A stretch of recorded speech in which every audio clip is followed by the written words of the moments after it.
Did you know there's a research laboratory in space? It's the International Space Station. It is as wide as 5 NHL rinks and has about as much living space as a 5-bedroom house. Astronauts live aboard it for months at a time. Space Station circles the Earth at an altitude of about 370 kilometers and travels at a speed of 28,000 kilometers an hour. That's 90 times faster than a Formula One race car. It orbits the Earth 16 times a day. This distance is equivalent to a round trip between the Earth and the Moon every day. As an international partner to the station, Canada contributed a set of robots. They were essential in its construction, but now one of their most important tasks is keeping the station in shipshape.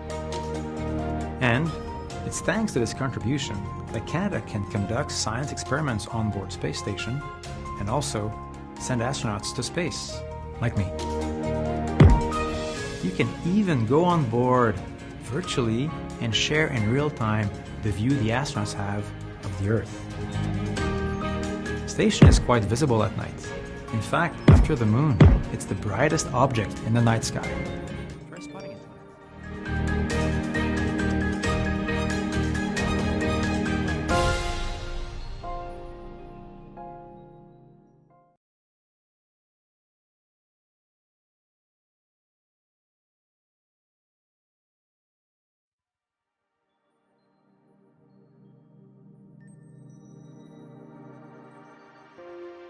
Did you know there's a research laboratory in space?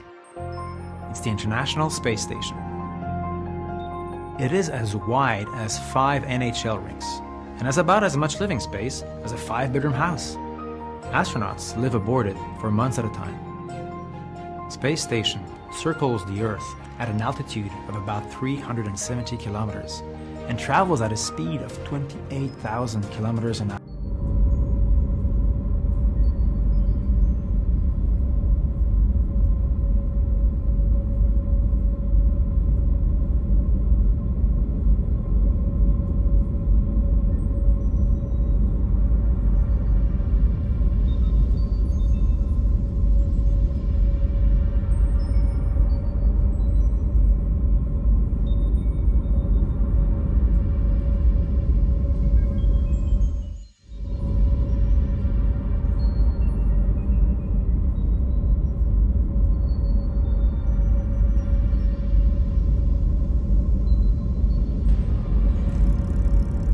Our solar system is one of over 500 known solar systems in the entire Milky Way galaxy. The solar system came into being about 4.5 billion years ago when a cloud of interstellar gas and dust collapsed, resulting in a solar nebula, a swirling disk of material that collided to form the solar system. The solar system is located in the Milky Way's Orion star cluster. Only 15% of stars in the galaxy host planetary systems, and one of those stars is our own Sun.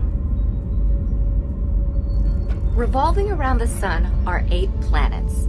The planets are divided into 2 categories based on their composition: terrestrial and Jovian. Terrestrial planets, including Mercury, Venus, Earth, and Mars, are primarily made of rocky material. Their surfaces are solid, they don't have ring systems, they have very few or no moons, and they are relatively small. The smallest and closest to the Sun is Mercury, which has the shortest orbit in the solar system at about 3 Earth months. Venus is the hottest planet, with temperatures of up to 867 degrees Fahrenheit due to an atmosphere of carbon dioxide and extensive lava flows. Next to this world of fire is a world of water, Earth. The water systems on this planet help create the only known environment in the universe capable of sustaining life. The last of the terrestrial planets, Mars, might have also supported life about 3.7 billion years ago when the planet had a watery surface and moist atmosphere. Beyond the 4 terrestrial planets of the inner solar system lie the Jovian planets of the outer solar system. The Jovian planets include gas giants Jupiter and Saturn and ice giants Uranus and Neptune. The gas giants are predominantly made of helium and hydrogen, and the ice giants also contain rock, ice, and a liquid mixture of water, methane, and ammonia.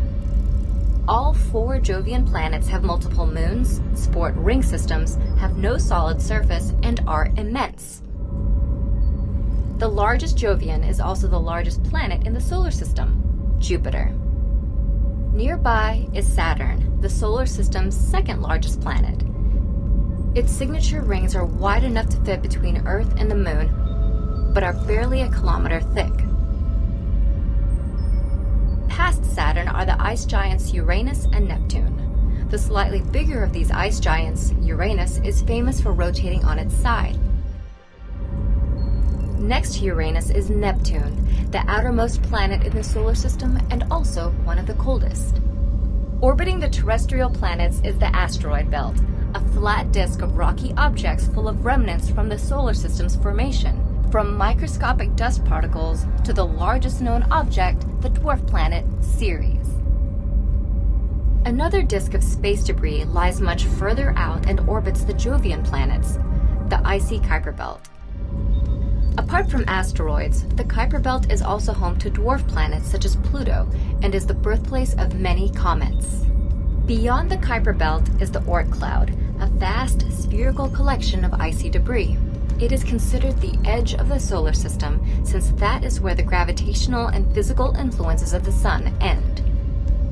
Our solar system's particular configuration of planets and other celestial objects, all revolving around a life-giving star, make it a...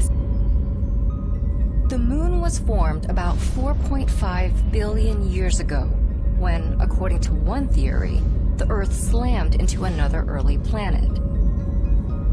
Debris from this collision began to orbit Earth and accumulated, forming today's Moon. The Moon is the 5th largest natural satellite in the solar system, with a diameter just under the width of China. It's composed of an iron-rich core, plus a mantle and crust containing minerals made of magnesium, oxygen, and silicon. The Moon's surface was once geologically active and covered in an ocean of magma. But today, apart from traces of water ice, the surface is completely covered in dust and rocky debris.